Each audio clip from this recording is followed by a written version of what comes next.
Open the WordPress dashboard. Click Visit Site.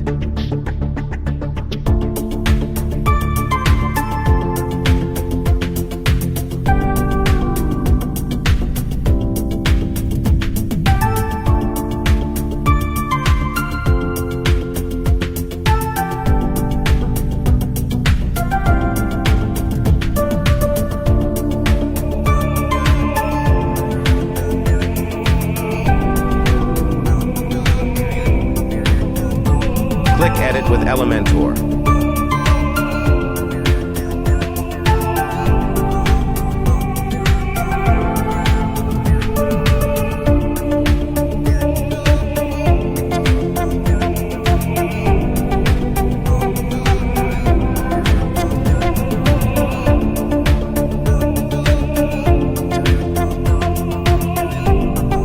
Click Add button, select your layout, select your structure.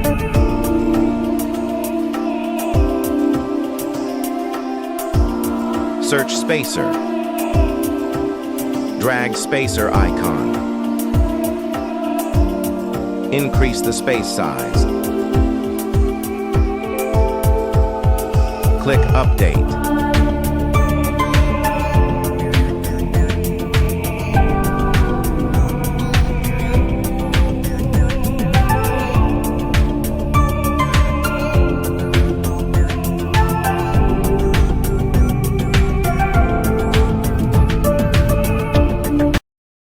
Click the link in the bio to sign up wplearning101.com and start learning WordPress today.